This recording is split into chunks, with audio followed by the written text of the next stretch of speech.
This is TreppWire with a special guest podcast. I'm Haley Keene with Trepp, a data, modeling, and analytics firm for the CMBS, commercial real estate, and CLO markets.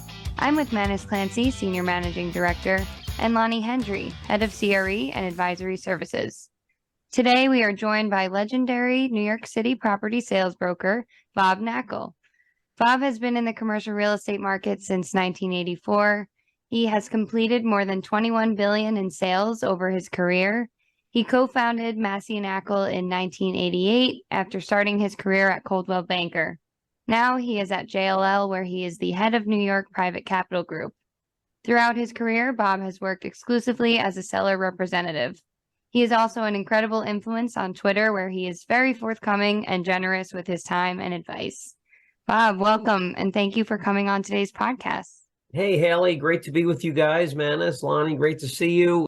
We've seen you interviewed in the New York Times and really all over. And also we heard your recent podcast with Fort Worth Chris, and you talked about how you truly stumbled into the real estate world when you mistook Coldwell Banker for an investment bank. Can you walk us through that?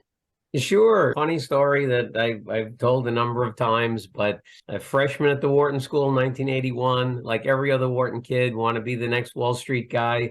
So I thought it would be nice to have a summer job that would look good on my resume.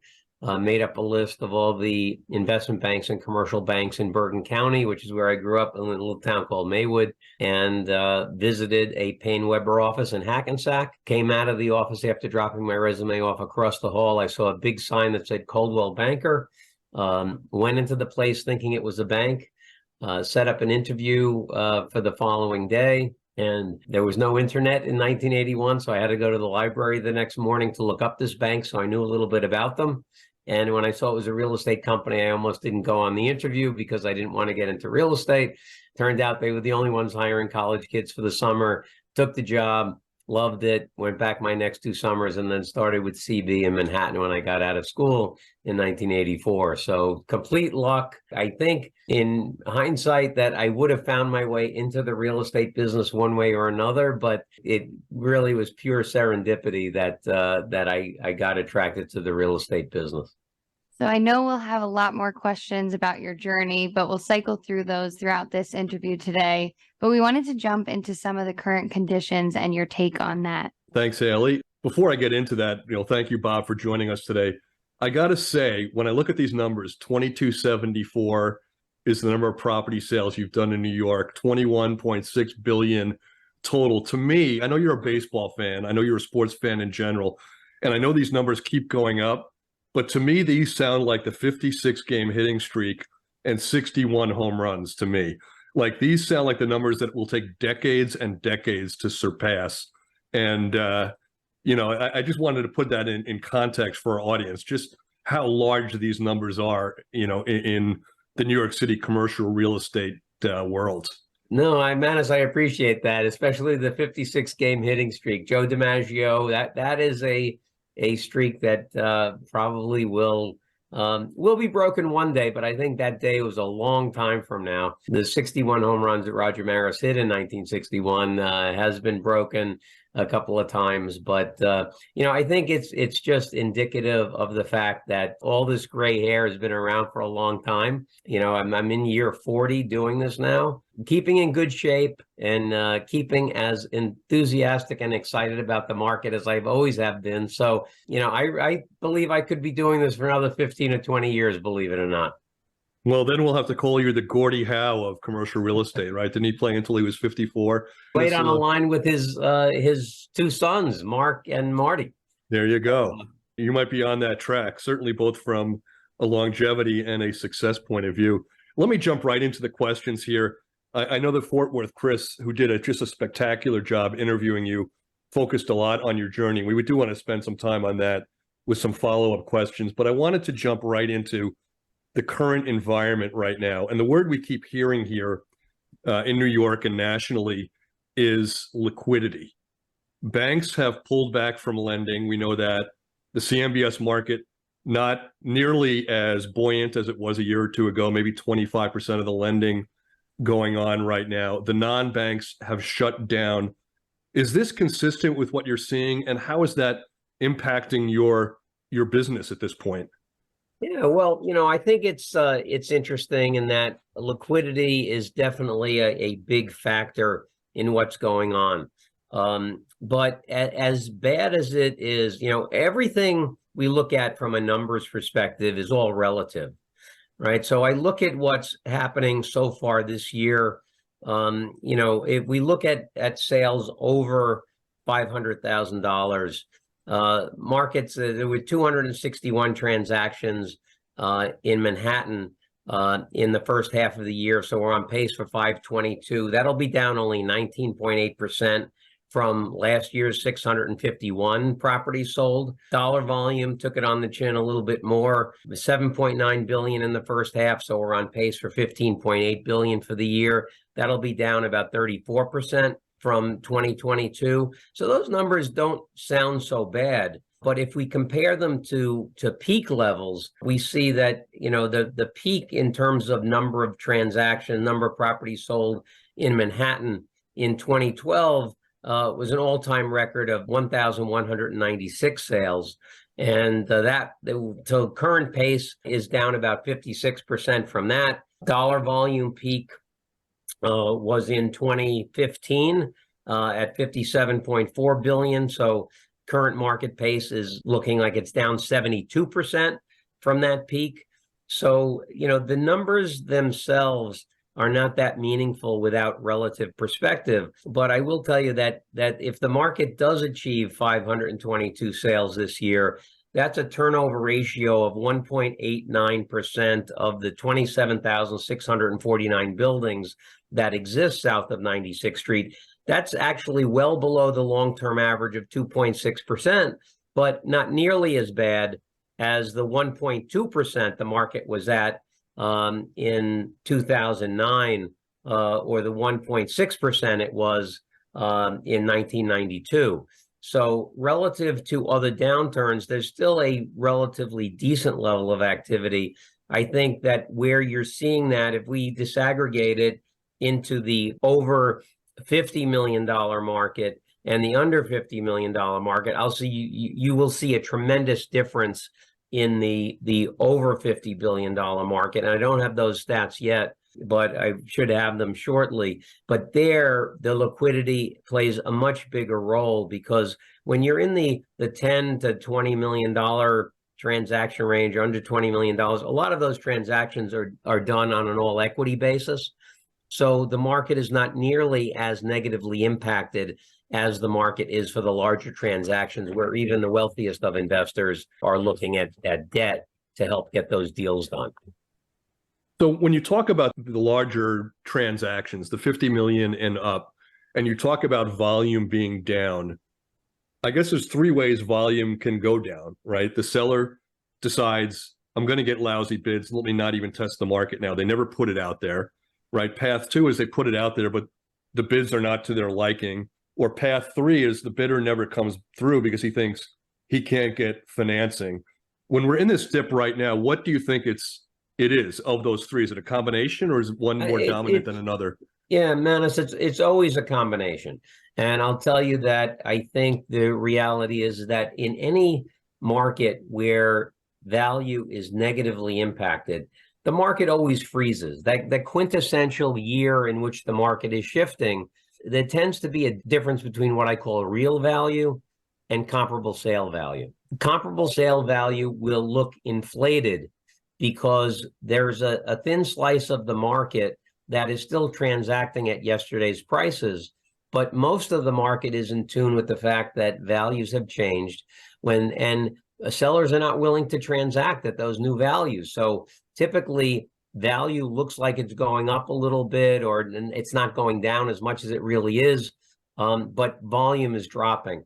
And I think that's what we're seeing now, because if you look at what's happened, then again, going to 40,000 feet, the peak of the market in terms of number of properties sold and dollar volume was clearly in 2014 and 2015, respectively. October of 15 comes along, and we knew the party was over. The correction in New York City investment sales started in earnest in October of 15. From October of 15 through February of 2020, it was mostly a volume correction. Number of properties sold dropped by 56%, dollar volume dropped by 54%, values only dropped by about 10% on average if you aggregate all property types together. And then COVID came along in March of 2020, converted this mostly volume correction into a value correction. Then 2020, horrible year. And then 21 comes along. And interestingly, in the first week of April, all the resi companies came out with their first quarter 21 reports showing upward pressure on resi rents for the first time in years, good condo absorption. Within a 3-day period, I was called by 13 private equity shops saying, Bob, we want to get off the sidelines. Who's developing? Who's buying? We want to put money to work. And so we had a 12-month break from this correction, which was the second half of 21 and the first half of 22. And then the Fed started raising interest rates in March of 22, really didn't tangibly impact the market until August, September of that year. And then, it started to exert downward pressure on value again. So if you look at where we are psychologically, we're in a market that really is just coming on being a year into this second correction, and sellers are not yet willing to capitulate at what real value is. They're looking at comp value rather than real value, which is a trap that sellers fall into in this transition year.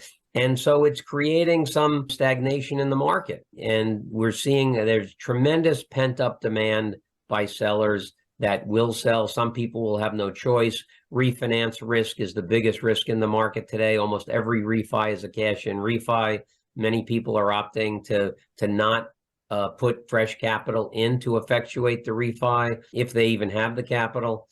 So there are a number of things that the market is working through. All of this is evolving and changing almost on a weekly basis.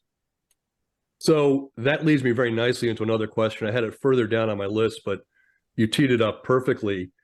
You've been through other crises before. You saw the S&L crisis of 1990, which was extraordinarily painful for CRE. You saw the great financial crisis, if not as painful, very close to being as painful for the CRE market.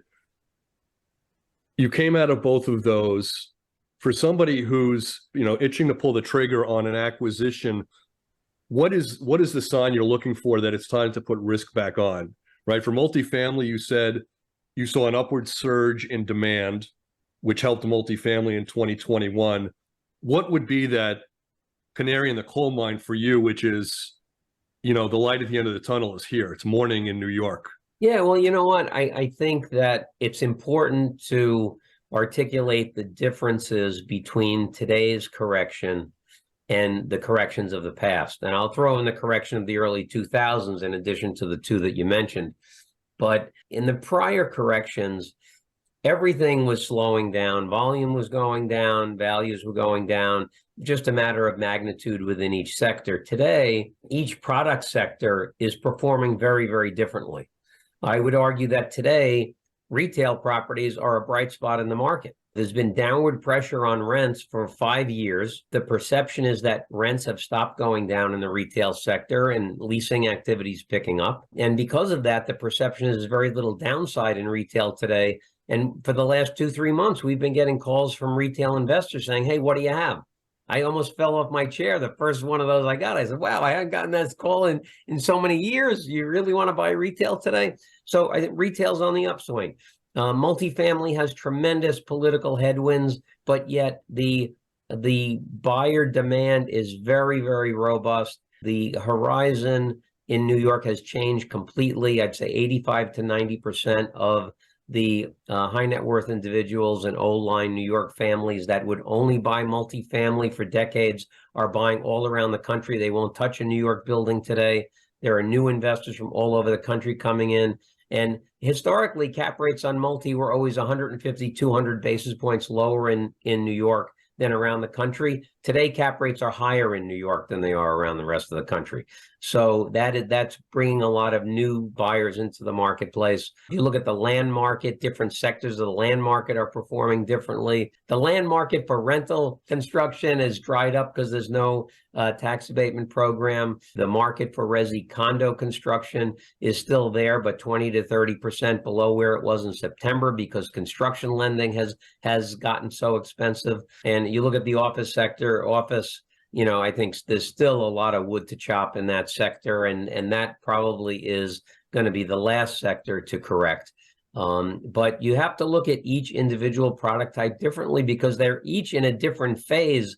Given that we are now in, if you discount that 12-month holiday we had from the correction, this is the longest correction we've ever had. Even the S&L crisis really was only a 4-year correction.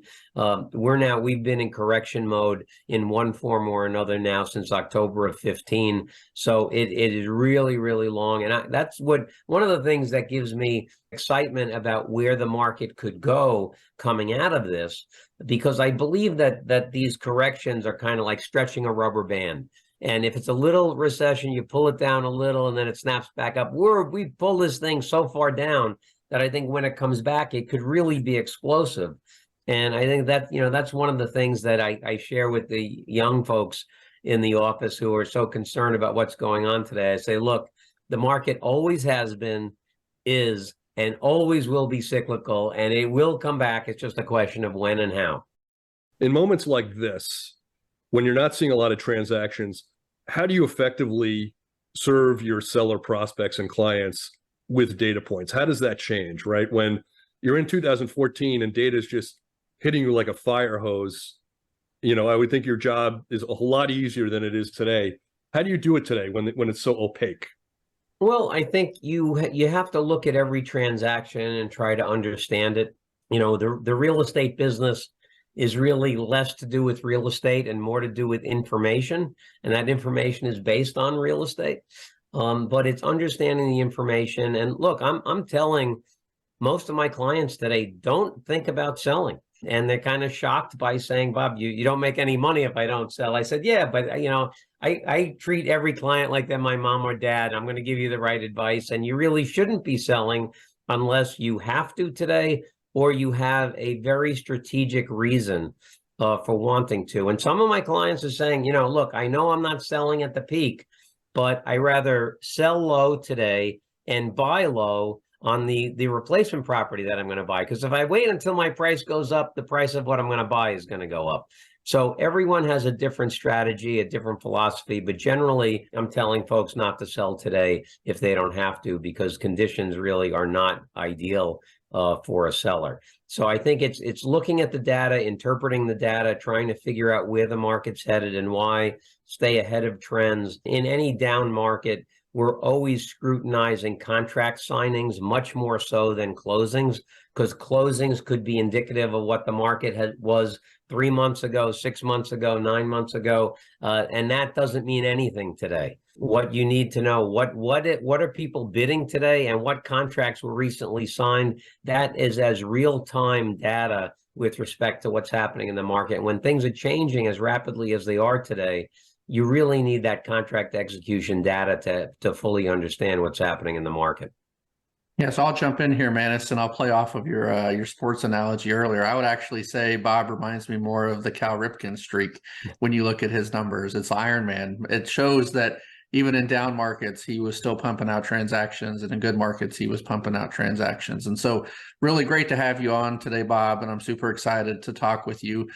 For some of us that maybe are a little younger in the CRE environment, it's great to see your wisdom and your business practices being super applicable today, just like they were when you started out. So I wanted to kind of shift gears a little and go back to some of the stuff that I've seen in a couple of other interviews. So I know in your New York Times interview, you talked about when you entered the business, brokers at that time were very stingy with sharing any of their data or insights, and it was kind of proprietary to their business, and they didn't want to, bring the younger folks up. And you've taken a contrarian approach to that, and now you share and you put stuff on Twitter and everywhere else so that people that are just starting out get the advantage of your hard work and what you've done to build out your business.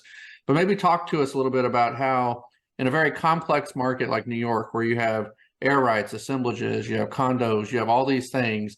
When nobody's sharing data with you as a newbie, how do you go about building that out for your own business and becoming an expert in that field? Yeah, well, I tell young folks all the time that, if you want to really succeed in this business, become an expert at something. Again, it's an information business. Pick an area of specialization where you can really differentiate yourself from the rest of the pack by being an expert. If you read Jim Collins' book, Good to Great, he talks about the difference between great companies and good companies, in that the great companies identify what it is that they think they can do better than anybody else in the world. And every waking hour is spent driving towards that. Every decision is made based on achieving that goal.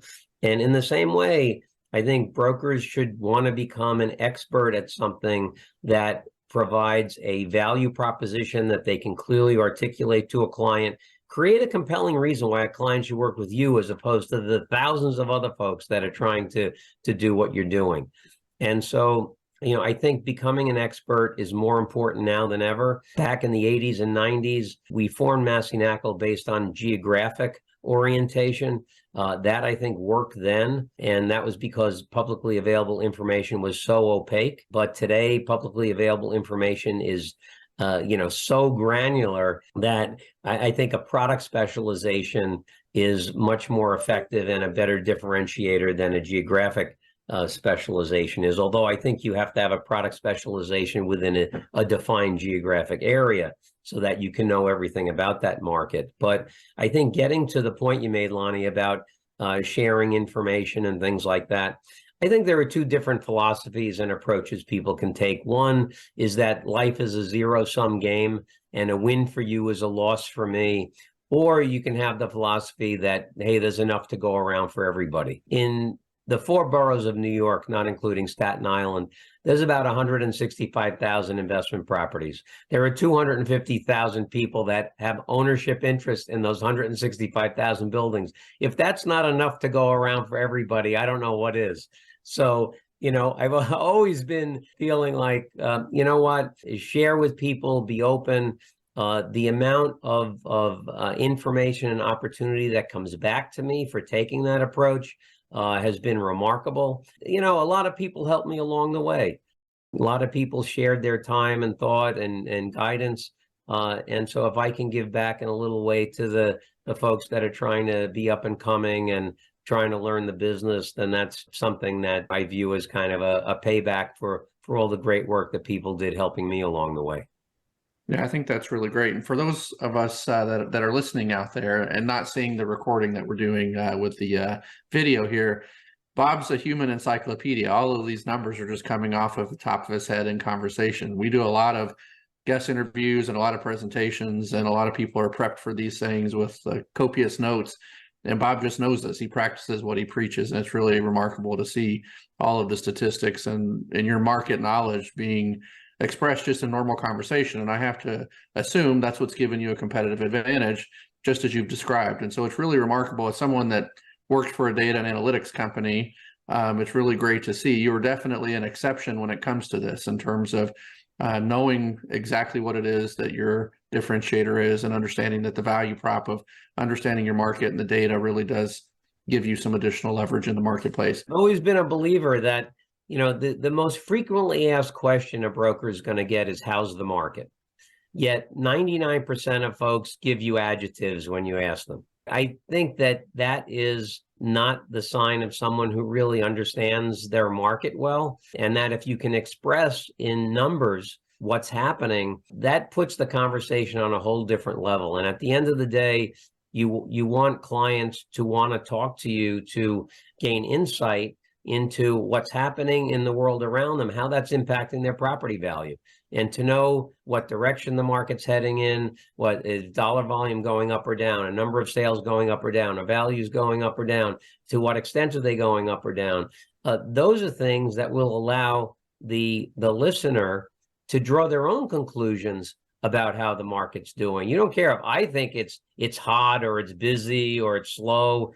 What do you think? If I tell you that a certain metric's down 72%, you might think that's not so bad, or you might think, oh my gosh, that's horrible. But provide the data, provide value, share that information, and let the client decide what adjectives they want to apply to that data set. When we talk about data and revealing it, we talked about Bob kind of just rolling it off the tip of his tongue, but he does have another way of distributing the data, which I loved.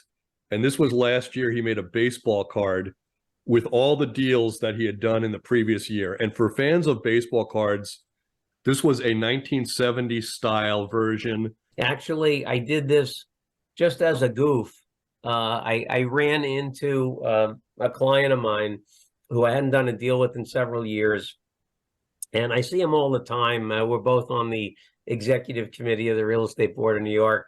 And I see him every month at a luncheon. And usually we talk about personal stuff and things like that. But I ran into him on the street one day. And he said, I asked him what he was doing. And he said, oh, yeah, I'm finally going to get around to building my job in Long Island City. And, going to build a few hundred apartments there. I'm in the market for a construction loan.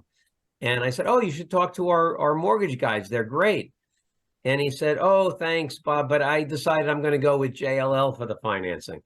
And I said, I've been at JLL for 4 years. What do you, and so I said, how do I, easy? And he said, oh, I thought you were still at Cushman. So I said, how do I get across to him that, I'm at JLL? So I just came up with the idea of putting this thing together and just going to send it to him. And the guys in the office like, hey, Bob, this is really great. You should, send this out to more people.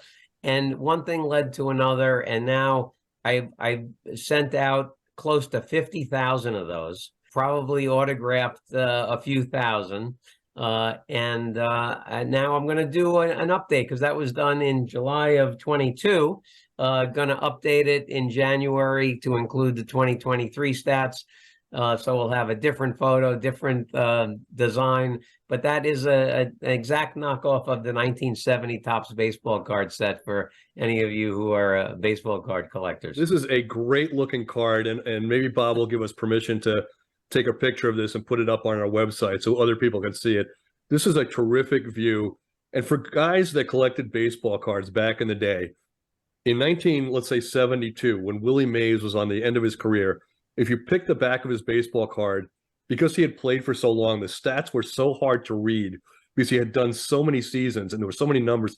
That's what the back of Bob's card looks like. There are so many deals there that he's like a 1972 Willie Mays card just from the sheer amount of data that you get on the back of this card. It's a terrific piece. Yeah, so I actually have a 1974 Nolan Ryan Topps card that I've had since I was a kid, and it looks very similar to that. You probably undersell your marketing reach here, outside of just being a data expert in the CRE space, because not just with the baseball card, but with some other endeavors you've had, and especially your presence on Twitter now. I mean, your reach has really, really grown significantly, even beyond New York. We talked a little bit earlier about data, and when you first started out, there being a lack of publicly available data. Now it's almost the opposite in CRE, where you have data being thrown at you from every direction. How do you ascertain what data is worthwhile, what data moves the market, what data really informs your clients? Like, what is the filtering process for you as it pertains to data in, say, 2023? Yeah, well, Lonnie, again, I think that the importance of data is not in the absolute numbers. It's in the relationship of the number to prior numbers. And so it's all the relative relationship that matters. So there are three data sets that I keep particularly close eye on. I like the overall market in New York. I like to know how many buildings are selling and what the total dollar volume is. From a relative basis, the number of properties sold is much more important than the dollar volume, because in order for the dollar volume to be statistically significant, you'd have to adjust it for inflation, because the same bucket of properties that sold in 1996 could sell today, the same exact bucket, and the dollar volume is going to be tremendously different. So number of properties sold, which I also think is a much more indicative of market activity than dollar volume is, because several large transactions can skew dollar volume historically. But overall market numbers for volume are important. I also watch very carefully the multifamily market. I have a data set there going back to 1984. Last time I updated that study was in 2017. I'm in the process of updating it now. Hope to have it done in the fall. But that compares cap rates, gross rent multiples to interest rates, lending rates, 10-year treasury. It has data for Manhattan, Northern Manhattan, Brooklyn, Bronx, and Queens going back to 84. So that's a data set I'm keeping up. And then today, the land market is one in which I've really been focusing on. A greater and greater percentage of my practice has focused on land sales. You've seen the map room on social media. We just came out with our pipeline numbers. We have the most robust and accurate pipeline for the 5 main property buckets: residential, rental, condo, hotel, office, and then a miscellaneous bucket for everything else. And I know it's correct because I've been on the street standing in front of every one of the 428 sites that are either under construction or are pending. We've diced and sliced that data, tremendous set. We'll be coming out shortly after Labor Day with what we're going to call the Knakal Land Index, which will look at land sale data for Manhattan and disaggregate it into those same 5 buckets. And we also have that data going back to 1984. Those are the 3 main data sets that I look at. There's just way too much data to be on top of everything. You could do the same type of approach with office and with retail and mixed use and medical and all kinds of other things. But those are the 3 data sets that are most integral to my own practice and that I have the most historical information on. So we're going to be applying some really cool AI applications to that data. And I think AI is potentially tremendously powerful, but it really, the efficacy of it is completely dependent on the quality and integrity of the information that's going into the models. So these data sets I know have a very high level of integrity. And again, because I've been processing this data, I've used the same methodology for the analysis of every single comparable. I know that it's apples to apples. We're very interested to see what that AI application is going to produce. I'm just curious, Bob, when you talk about collecting this data, either you're not sleeping or you have a really effective team at pulling this. Tell me how you go about maintaining this data as you go forward. Yeah, well, a combination of things, Manis. A combination. I mean, I call buyers and sellers of all these transactions myself. I think people are more willing to share that data with me, hoping that they'll get a chance at the next deal. So I do that, but I do have and always have had a team of folks helping me out doing research. I mean, the work that we did out in the field, we spent to create the map. There were 220 hours of field work, followed up by thousands of hours of research to look up ownership information, determine whether the property had air rights or didn't have air rights, looking at block front assemblages and trying to determine if there were 10 buildings that make up a block front. If it's 10 separate owners, that went to basically in the trash bin. If there was one owner that owned 6 or 8 of those properties, it moved up the priority list. So we're very analytical about the way that we look at things. And clearly, I've always had a great team helping me with this stuff, but the verification of data is something that I personally do, calling buyers and sellers, because it's difficult for someone who the principals don't know. It's going to be very difficult for them to want to share proprietary information with somebody they don't know. So that's one of the advantages also of having been around so long, is I know a lot of the folks in the industry that are willing to share that information with me. I don't want to retrace things that Fort Worth Chris went over, but that was really an encyclopedia level description of what you talked about, assemblages and air rights in New York. So I would tell our audience, if you haven't listened to that before, go back and listen to that, 10-minute segment on that and New York and the complexity of what's involved in assembling land and air rights in New York. For me, a CRE and a data junkie, I thought, to use kind of an old-time term, that was just amazing radio. That was just great radio, listening to that for 10 minutes. And I learned so much in such a short period of time. but something so complex as air rights, and I had no idea about any of this until you started talking about the cubes and the frontages and the transferability and so forth. How does a young guy like that, in a market that's so opaque, when you're not getting a lot of help, how do you learn that? Yeah, I think you have to maybe be around somebody who understands it and is doing it. And that's the best way to learn. I learned that business by trial and error. Unfortunately, Paul and I did a lot of things by trial and error and consequently made thousands and thousands of mistakes. Fortunately, not a lot of them more than once. But I encourage young people today to reach out to people who have been there and done that and ask questions and try to learn from them to avoid making all those mistakes that you make if you try to do it on your own. That was one of the few regrets that I have, is that we didn't reach out to more experienced folks earlier on to get the benefit of their knowledge to the extent that they would have been willing to share it with us. So the two of you start this business in 1988. The CRE market runs into a brick wall in 1990. Was there ever a point in time when the two of you looked at each other and said, we should have become dentists? Like, Yeah, this is crazy. I tell the story a lot about how, we ran the business on credit cards for a few years. I ran my personal life on credit card debt with, from 88 to 98, basically my net worth fluctuated between zero on a good day and minus 180,000, which are the total credit card lines I had.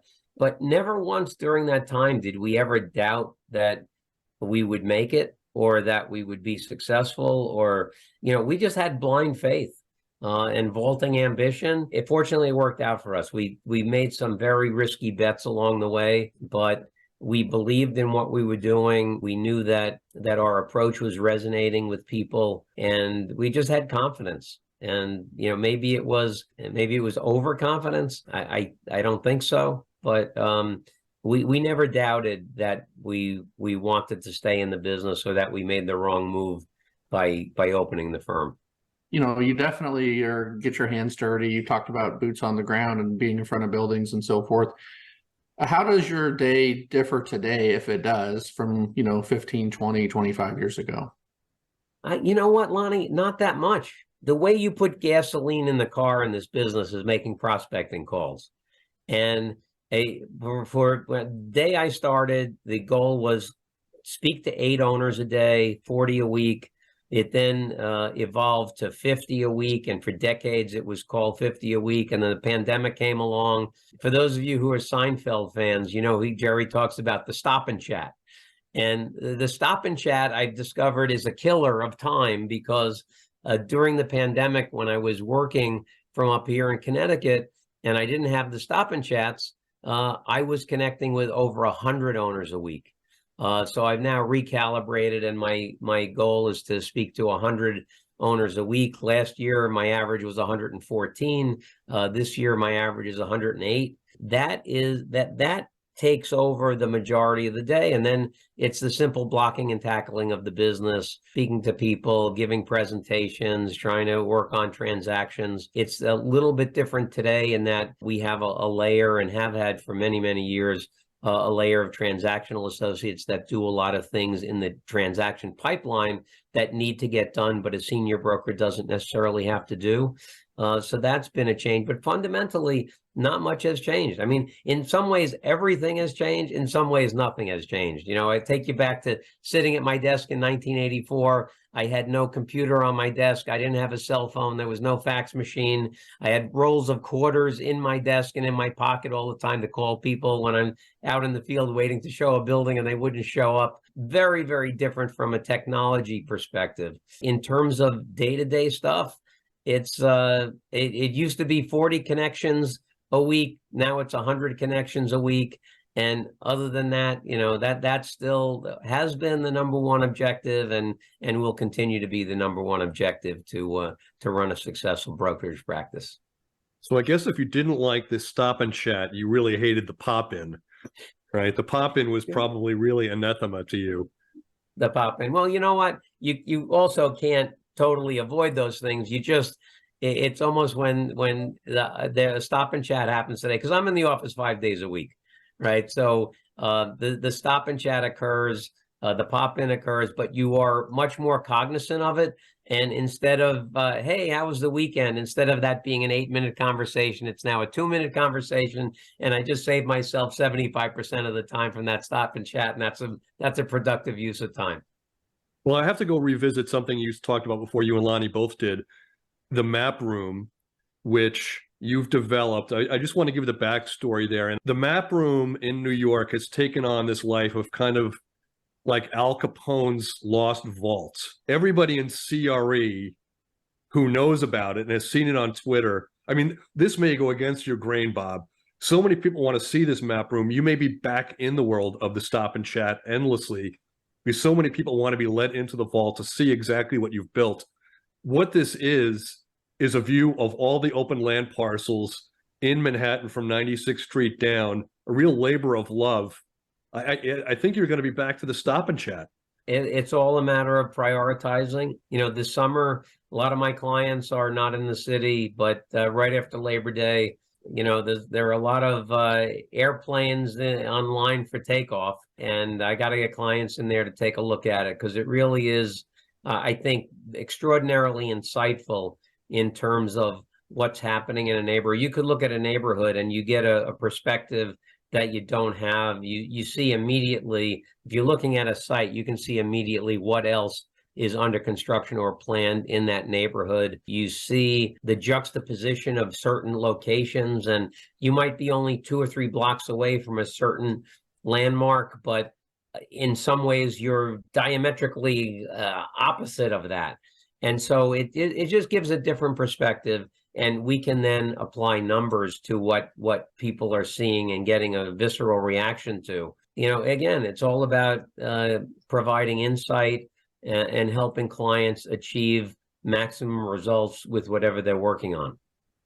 Yeah, I think it makes perfect sense. I mean, you can tell a story on a map that you can't tell verbally, and you putting it at scale like that, where you can actually visualize it from a client's perspective, it just adds to your, you described earlier, when someone asks you what the market is, and if you use adjectives instead of data, that, sends off one signal.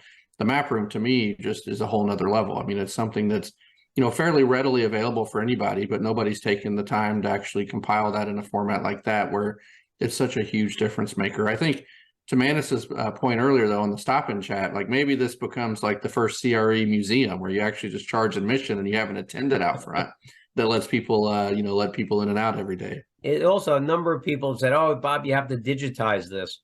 I'm almost reluctant to do that, because I think part of the impact that it has, folks walk into that room and it's kind of like sensory overload. I'm 9 for 10 pitching in that room, and the 10th one I haven't lost yet. The seller just hasn't decided if they're going to sell, and if so, who they're going to use. But in terms of pitches that there was a conclusive decision made, I'm 9 for 9. Again, I think it's trying to demonstrate expertise, understanding things, the different things that have evolved from all of this, like our developer list. I have on that list the primary developer, and to the extent possible, equity partners for every single building under construction in the city of 4 units or more. I know the construction lender on every one of those deals. This is a level of understanding of the market that I've always wanted, but was unable to get. And the whole process of doing the map, being out in the field, was the result of frustration, not being able to get data sets that made sense to me. The most robust data sets you can find are the resi brokers will publish pipelines of condos under construction. They are all very, very different from each other. Some include or exclude different things. So I wanted to get it for myself. And I wanted, for 10 years, I wanted to get out and do it. And it wasn't until I drove into the city in April of 2020. And it was just like surreal. Every store was shut down. Nothing was open. Nobody was on the street. You felt like you were on the set of a science fiction movie. And I said, you know what? This would be a perfect time to do this. And what ended up taking me 220 hours probably would take 1,000 hours if you tried to do it today. in the field. But as we'd get in the car, I'd go with one of my teammates and we would drive around, stop the car, get out, walk around for 20 minutes, get in the car, drive 10 blocks, get out, walk around for 20 minutes. The biggest problem we had was finding a place to go to the bathroom. There's no place was open. Every store was closed. So I had to drive back to my apartment to go to the bathroom. But it was just a perfect opportunity to take advantage of what was going on. And, now we're reaping the benefits of putting the time in to create these data sets. Just to remove the veil of what Bob is talking about now, he actually walked every street in Manhattan. I think you said that you learned the names of streets you never even knew existed prior to this endeavor. So every street south of 96th Street, I think, over 220 hours. You were marathon ready at that point. You could have done 26.2, it sounds like. Yeah, no, I know I'm not a runner, unfortunately, but you know what? It was probably the most profoundly impactful exercise I've ever done. I was on streets that I never knew existed. Weehawken Street, Doyer Street, Rivington Place, Jersey Street. I never heard of these places. They were fascinating. And there were several things that stuck out. One of them being the complete misallocation of land the city owns and the underutilization of that land, public housing. Such a simple solution. We have 1,000 New Yorkers living on a piece of land that 20,000 could live on. And that land does not produce tax revenue. Half of it could, half of it should be producing ground rent. We could have all the affordable housing we need, so many things, but it was really, truly an unbelievable thing to be out in the streets. And I always say, real estate is something you have to get under your fingernails. That was about as under the fingernails as you could possibly get.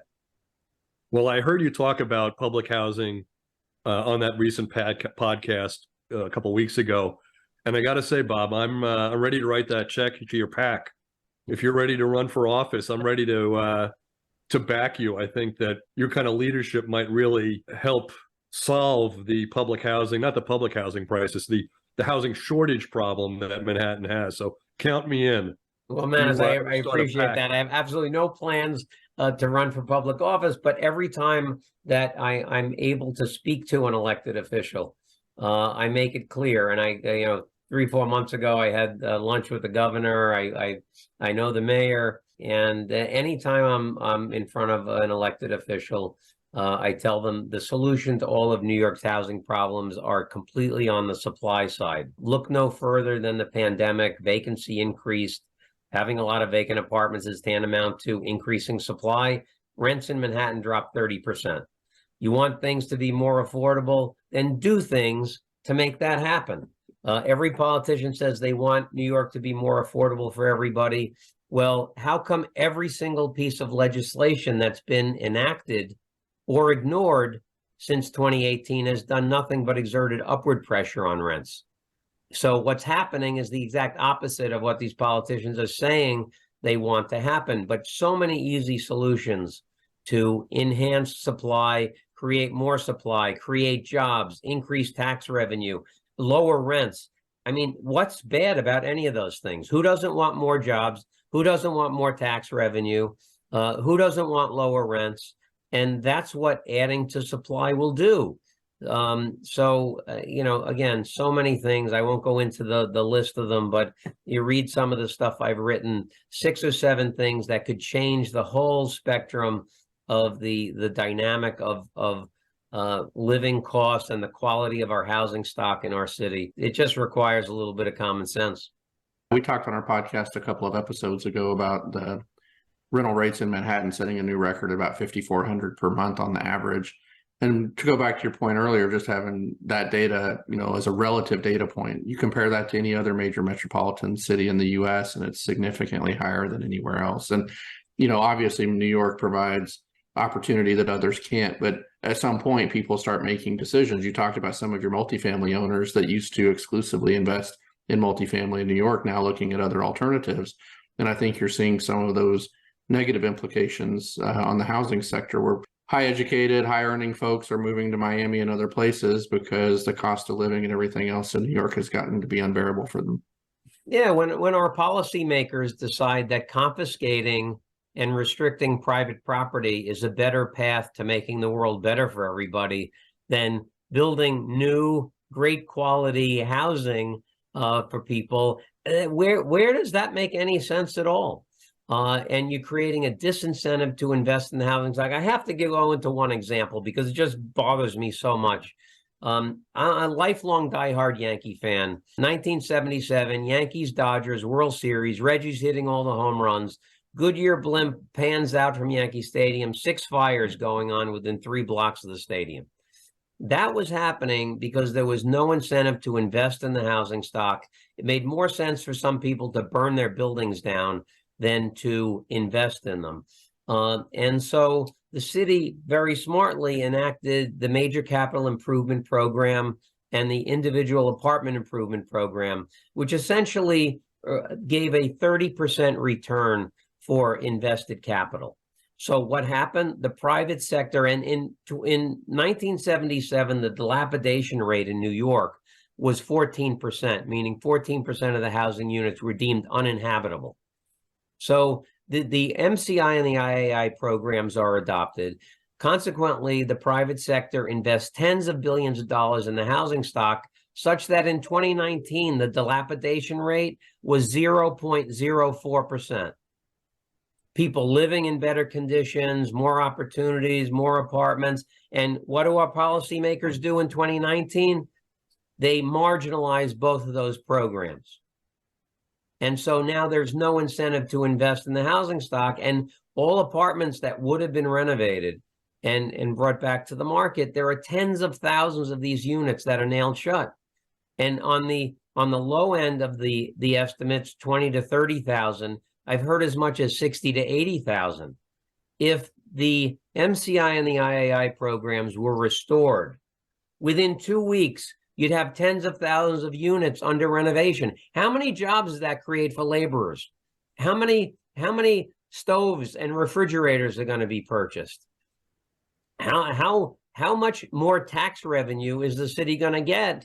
And what does that do to the supply of apartments to lower this constant increase on the rents that people are paying? So I think if you were a free market apartment resident in New York and you're upset that your rent's too high, just blame your local politician. It's completely their fault. It's not the owner of the building's fault. Owner of the building is not going to say, well, gee, I could rent my apartment for $7,000 a month, but I'll only rent it for $3,000 because I'm feeling, generous today. Nobody does that. And you wouldn't expect anybody to do it, but create a scenario where the owners have to drop their rent because as a tenant, you have more options, you have more choices. So that's just one of 6 or 7 examples of things that could be done to alleviate the problem of the tremendous burden that renters have in New York today. Well, I don't remember what the term is for what you have to use to get somebody to run for office that doesn't want to run for office. I think you're not nominated, you're pulled in. There's a word escaping me. But should we pull that off, Bob, you can count on me to help you work on your speeches, although you don't need much help. That was terrific, I got to say. And I got to say, only you, Bob, would think on the day Reggie Jackson breaks all kinds of records by hitting 3 consecutive home runs on 3 consecutive pitches against 3 different pitchers, you're thinking about the Goodyear blimp and the condition of housing in the South Bronx. I mean, if that doesn't say CRE, I don't know what does. Well, Manus, I have to tell you, it didn't. I wasn't thinking of it in 1977. Subsequently, I think back on it, and they have Yankee classics. I occasionally on cable, I'll watch the Yankee classics, watch the old games, and it was after I got into the real estate business that it really had the impact on me that I could now refer to it when I talk about it. Really just amazing to think about what's happened and how could you want to go back to those kind of times. Well, Bob, we can't thank you enough for joining us today. I'm sure our audience gained a lot of insight from your experience and all of your data nuggets throughout this episode. So thanks again. And we are looking forward to continuing this conversation, maybe on another episode. Always a pleasure to be chatting with you guys. With that, we'll close this special podcast. Thank you to our guest, Bob Knakal, for joining us today. Join us later this week as we look at what's happened during the week and how it may be impacting you. If you have a question or a comment, send an email to podcast@trepp.com. Until then, visit trepp.com for more info and subscribe to the TreppWire Podcast with your favorite provider. Thank you for listening and stay well. All right.